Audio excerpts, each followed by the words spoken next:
Okay, so we're going to be in Revelation chapter 17 once again, if y'all want to go ahead and get your Bibles open there.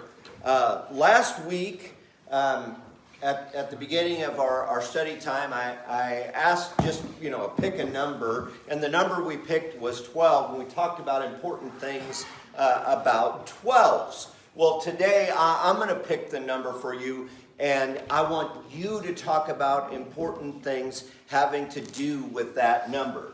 So today the number that we're going to be focusing on is the number 7. Now, what is important about sevens? What have we been studying about sevens and so on? And we're going to make some applications today that are pretty important for us as we're studying here in Revelation 17. So what do you know about sevens? Lucky number 7, so it's often considered to be lucky. 7 days of the week. 7 days in a week. Okay, very good. Today is the 7th. Okay, yeah. God rested on the 7th day. God rested on the 7th day. I'm going to try really hard not to kick the nativity scene here, okay? So I'm going to have to adjust how I do things in the future. I can see that already. What else? What else is important about 7? 7 in the Bible considered the number of perfection or completion. Completion or perfection. And actually, just real quick as we look at that idea, so we kind of look at completion and perfection as different things. And the Greek word that describes completion or perfection, one word. And when it's perfection, that's not, like we think perfection is like, wow, it's perfect. No flaws, everything's exactly right. Perfection also in English is the idea of having something completely finished. So like water rights, anybody ever had to deal with water rights? When you get through your water rights and everything is done with it and the right is finalized, it's considered perfected. Okay, so I've had to deal with some of that stuff. So that idea is not multiple ideas, that's one idea in the Greek especially. What else about sevens? Just as a personal, I have 7 grandkids. 7 grandkids, okay, awesome. 70 times 7. 70 times 7 that Jesus talked about for how much we're supposed to forgive. Yeah, 7 grandkids. We have 7 kids. Okay, there we go. There are personal connections to this. What about on a national and political level? What were the 7s that we were reading about last week in Revelation 17? Anybody remember? 7 angels. So we've had 7 angels at times. 7 heads. 7 angels. And in Revelation 17, it's 7 heads. Okay? And I know I'm asking you to stretch your brains. We'll go back and read this in just a minute. 7 lampstands. 7 churches. lampstands. 7 mountains. 7 mountains. And what do those represent? Where the woman was sitting. Okay, where the woman was sitting, yes, but it's also 7 kings. Okay. And this is where this numerology, once again, I've brought this word up before here in class. Numerology is the study of numbers. Okay, it's a pretty simple idea. But when we start getting into numerology, we can pretty quickly start coming to some conclusions, we think, about different events in the world. Okay, go ahead, Kat. I can see you poised. Well, 2 things. Lydia's asking about the 7 letters to the churches. 7 letters to the churches, yep, because you had the 7 churches of Revelation earlier in the book. And then, I have a vague memory. Is Jerusalem, are there 7 hills or mountains or? That's not something that I could That you- verify or deny, but so from a world perspective, what are some important 7s that we might be looking for or might have experienced or something? Anybody ever thought of this? Anybody heard any of this? Okay. So one of the things that eschatologists are looking for many times, and I don't agree with this completely. I agree with this like this much, not real big, but there may be something to it. I just can't say that I understand it completely. Okay? Whenever we have 7 nations bound together in some way, numerologists and eschatologists start going, oh wait, we've got 7 kings here that have become united. I wonder. All right, so how might 7 kings or 7 nations be bound together, you might ask? Okay, Herb, you brought up a great thing this morning when you, in prayer time, when you're talking about World War II and the December 7th attacks on Pearl Harbor. One of the things that church leaders during World War II were asking is some alliances started to be made. Who were allied together? What nations were bound together in World War II? Just start naming some off. England. So Great Britain and Russia. Okay, so now we got 2. France. Okay, who else? Italy. United States. Italy was with Germany over here. No, it was women. 'Cause one time Mussolini was behind the Americans. Okay, so yeah, so we've got yes, okay. Australia would have been with Canada. Okay, did we say the United States yet? Yes. We did. Okay. You know, so whenever there were 7 major nations allied together, you know, people would start going, ooh, is this the kings of Revelation? Or right now, okay? And again, I'm not saying this is what I believe. I'm not saying this is accurate. But anytime the European Union has 7 nations in it, people start going, ooh, could this be the 7 kings who are allied together? Or, go ahead. I did Google it, and I think it was from some eschatological premise that somebody was making, the 7 hills or mountains of Jerusalem. And so it gets talked about in light of Revelation. So then the 7 might be who has control over Jerusalem and those 7 mountains right there. So right now, who has control over Jerusalem? Israel. Well, Israel kind of has control over Jerusalem in general, but who has the Temple Mount?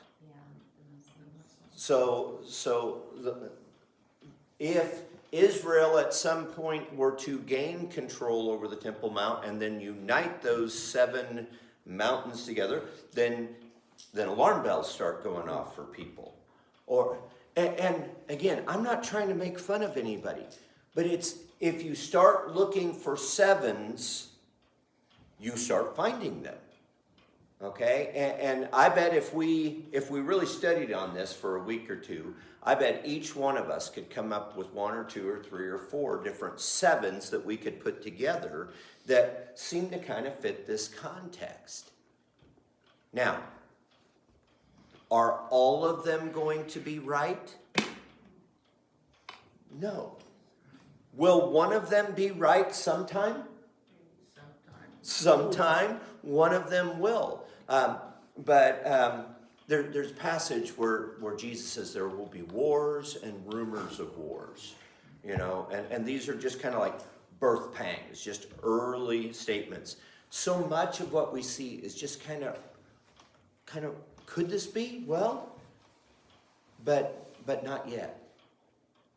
So we must be careful. You see a 7 somewhere and you start to go, oh, this has to be it. And that's happened throughout history. Oh, is it time? Well, maybe not. So I want us to look with expectation. I want us to expect our Savior's return, but don't get too caught up, because there's going to be a lot of things that look like the right thing, but not time yet. Okay, so let's pick up here, Revelation chapter 17. We keep trying to get through this whole passage. I keep holding us up. I apologize for that. So Revelation 17, 1 through 6. Someone start reading for me there if you would, please. One of the 7 angels who had 7 bowls came and said to me, "Come, I'll show you the punishment of the great prostitute who sits on many waters, with her kings of the earth committed adultery, and the inhabitants of the earth were intoxicated with the wine of her adulteries." Then, Keep going all the way okay, through Then 6. the angel carried me away in the spirit into a desert. There I saw a woman sitting on a scarlet beast that was covered with blasphemous names and had 7 heads, 10 horns. The woman was dressed in purple and scarlet and was glittering with gold, precious stones, and pearls. She held a golden cup in her hand fitted with abominable things and the filth of her adulteries. This title was written on her forehead: Mystery, Babylon the Great, the mother of prostitutes and of the abominations of the earth. I saw that the woman was drunk with the blood of the saints, the blood of those who bore testimony to Jesus. That's 6. That's 6. Very good. Okay, somebody read 7 and 8 for me if you would, please. Then the angel said to me, "Why are you astonished? I will explain to you the mystery of the woman and of the beast she rides, which has the 7 heads and 10 horns.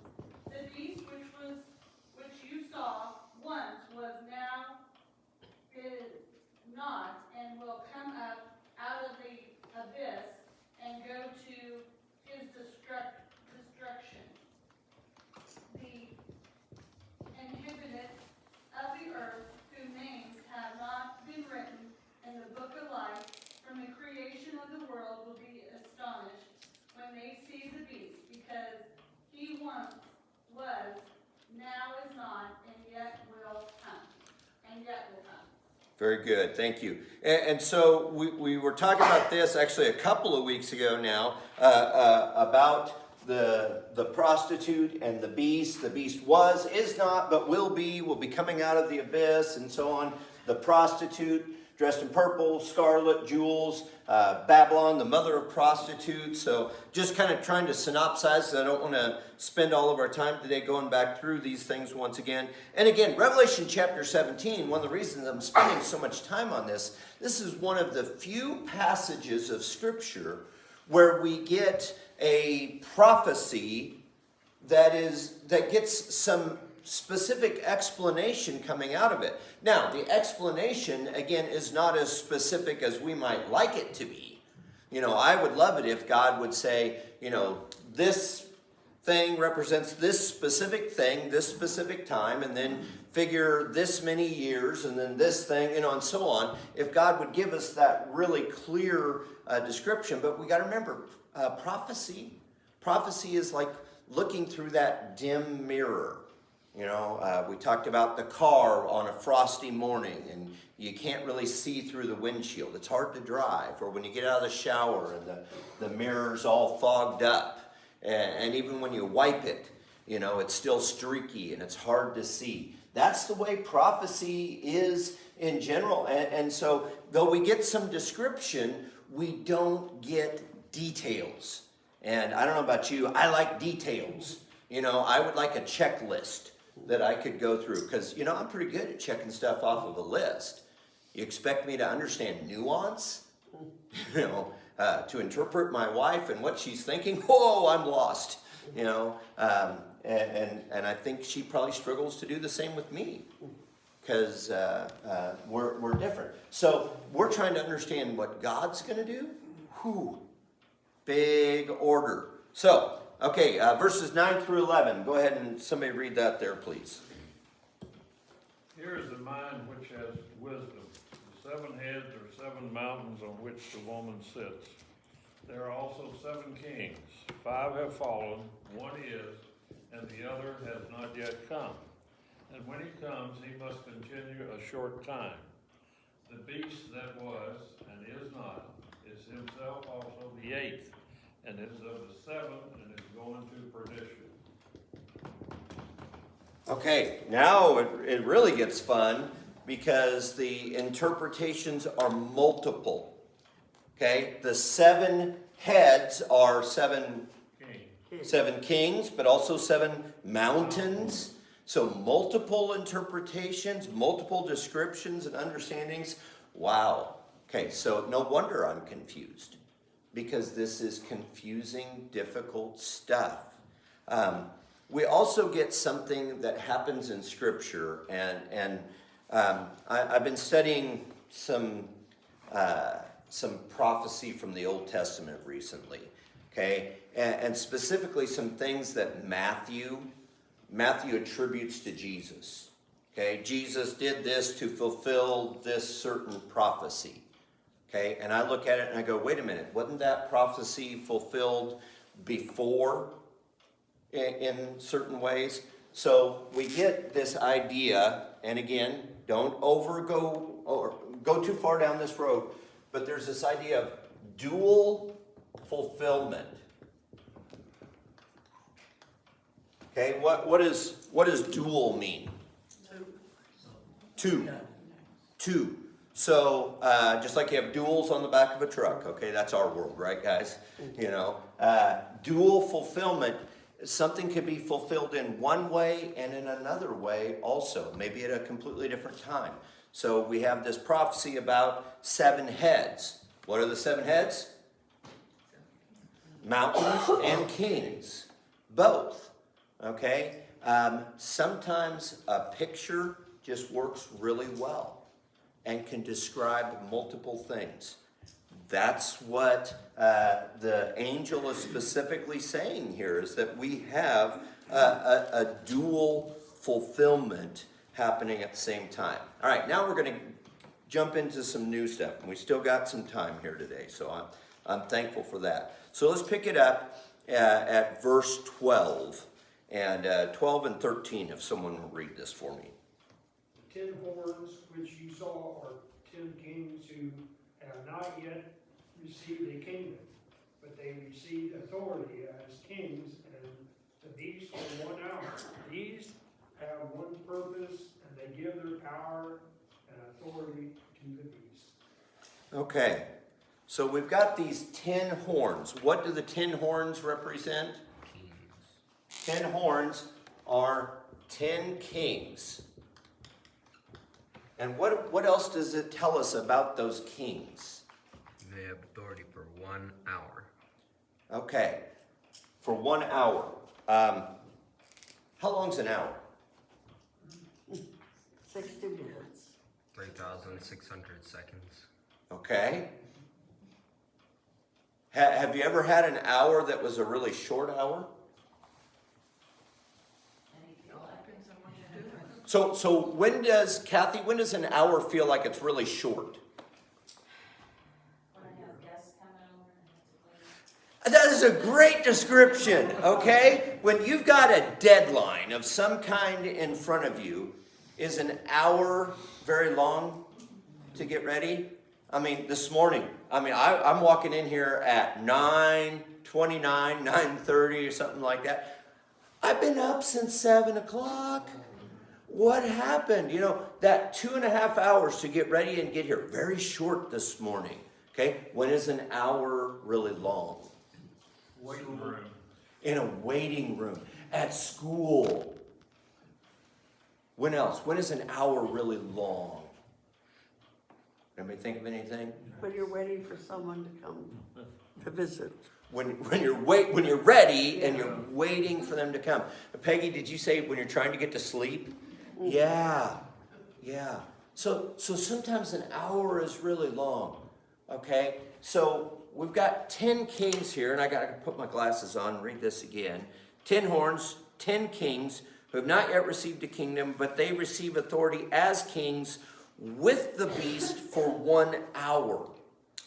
Okay, give me some interpretations of this, of what that idea of 1 hour might represent here in this passage.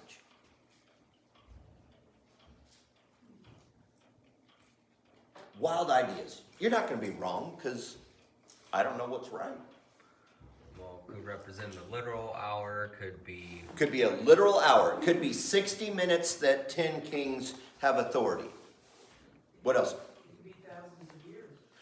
It could be a really long time, you know, because again, as Peter talks about, for the Lord, 1,000 years is as a day, and a day is just as 1,000 years. Okay, what could 60 minutes represent, Mom? A time of peace, where they all got the authority and everybody's happy and things are going real good. Seems like everything's wonderful. Yes. Okay. And they turn around and give all that power back to the beast.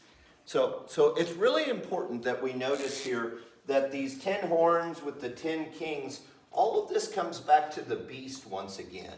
Okay, we've got 17 kings that are talked about here in total. 7 that are represented as the heads, and 10 that are represented as the horns. But they're all coming back to point at the beast. Okay, so let's keep that in mind the whole time. What? okay, another little weird numerology thing, and I could totally imagine somebody does this, because the beast is referenced as the 8th king of the 7. Right. So you could say we have 18 kings, and the beast's number is 666. You add those together. You are excellent at numerology. See, that's the kind of thing that math nerds jump on. No offense to any of my math nerds, you know. So yes, dear. Is it, could it be that hour was something, my question is, could this be like an idiomatic phrase? Mm-hmm. And Lydia's question is, could an hour be the closest English equivalent to whatever is original? I've never looked this up before, but, or is it a case of a Western mindset wanting a clear timeline or a progressive series of events, so it was translated hour? And these are all valid questions. So, okay, to kind of try to translate this real quick, all right? In other passages in the book of Revelation, there are time periods that are referred to often as times. Okay, so there's a times time and half a time. Okay, well, how long is that? Well, that's a times time and half a time, so it's 2.5 times. I don't know what that is. 2.5 times what? And I get back into my math nerd kind of an understanding then. Okay, 2.5 years, is that whatever, you know? An hour, 60 minutes. Okay, so let's just look at 60 of something. What? Instead of 60 minutes, an hour could be 60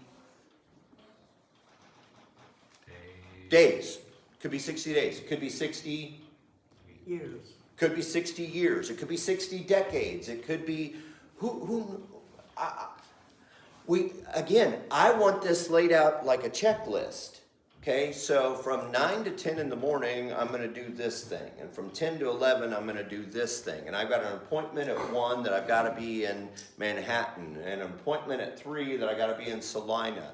Well, what do I have to figure into that? If I got an appointment in Manhattan at 1 and an appointment in Salina at 3, travel time, exactly. And that's the way we think about all of this. So no one knows the day or The hour. Mm-hmm. And which I always was taught to think that's the time.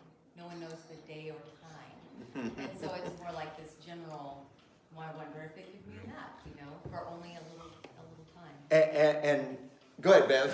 Well, this revelation is coming from God, who is not constrained or Right. restricted by time. And he's trying to show John what he sees as no parameters around time, with some kind of message that relates time to John. But to God, there is he's not restrained by time. Okay. Explain love. How do you know when you're in love? Yeah, well, yeah. You have to be there.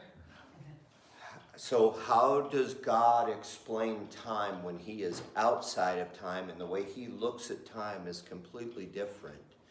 You know, these hard ideas that we want to make tangible. And that's not wrong to want to make them tangible. And God is trying to make them somewhat tangible for us. But let's realize this is bigger than what my mind can comprehend anyway. And yeah, so I struggle over this because I want to be able to explain all this to you guys. I really do. I wish I could. Because number one, then I would understand it for myself.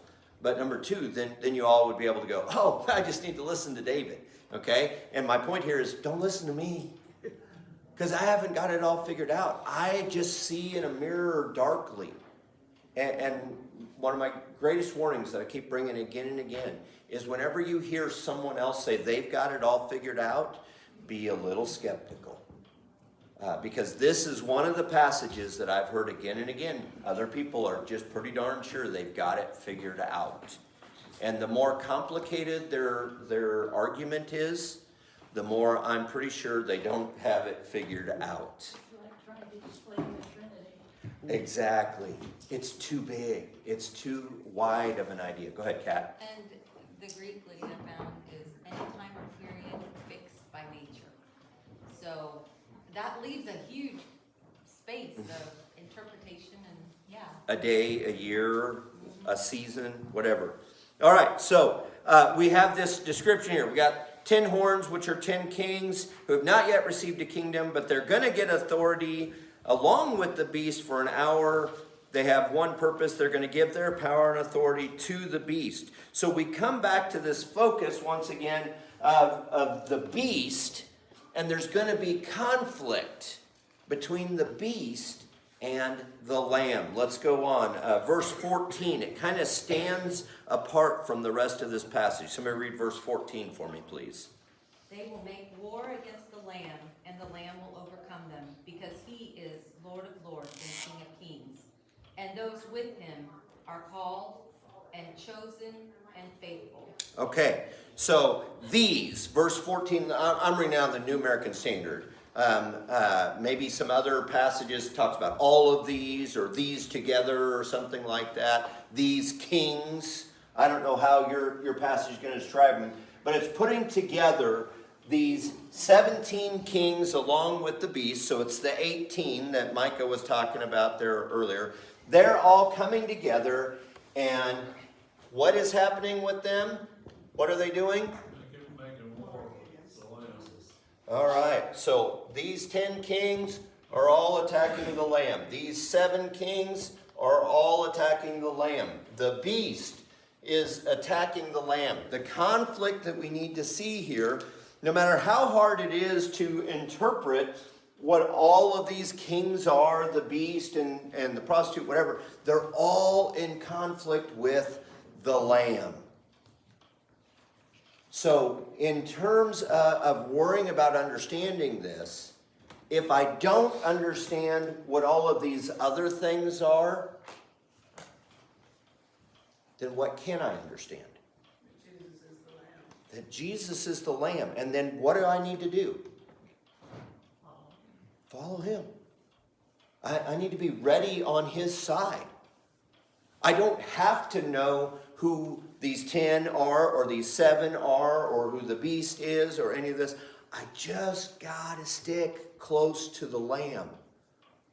My biggest worry in all of this for Christians in general, okay, is that we take our eyes off the Lamb and we get caught up in all of this other stuff and trying to understand what it is and so on, when all that matters is the Lamb.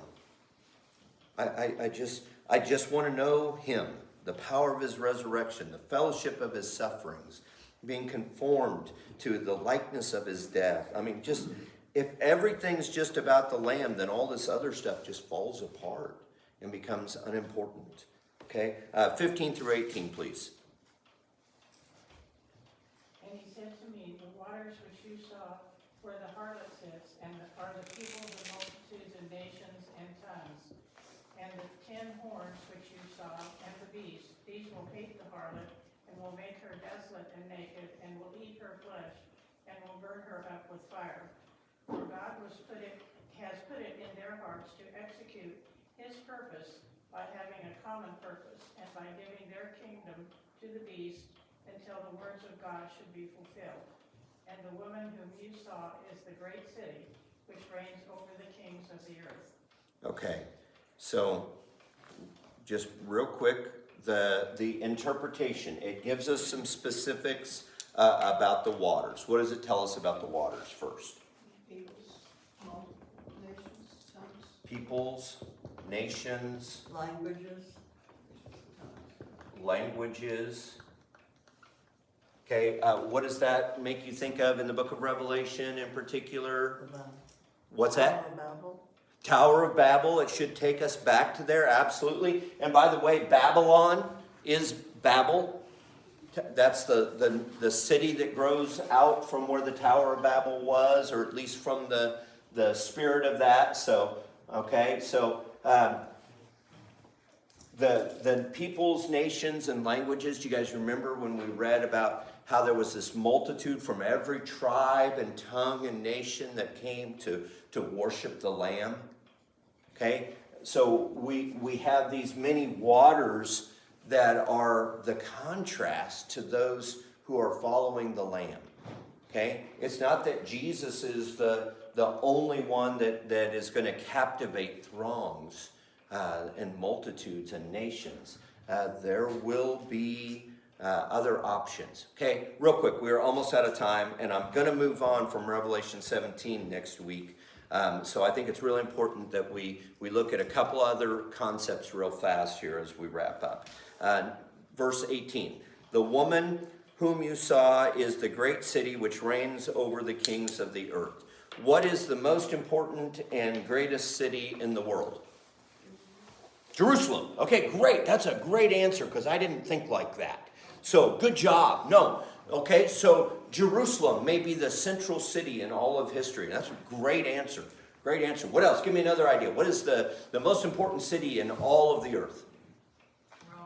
Rome. Okay, especially under the Roman Empire. All roads lead to Rome. That idea, at the time that John is writing the book of Revelation, Rome is definitely the focus of all cities and the seat of power. Okay, where else? Give me another city. Vatican City. Okay, that's within Rome. No, that's a good answer. It's a good answer. Some would look at that. Washington, D.C. Okay, now what's the most powerful nation that the world has ever seen? America. United States. I mean, Herb, again, I appreciate you bringing up World War II, because at the end of World War II, the United States Navy was bigger than all of the rest of the combined navies of the world by something like 4 factors.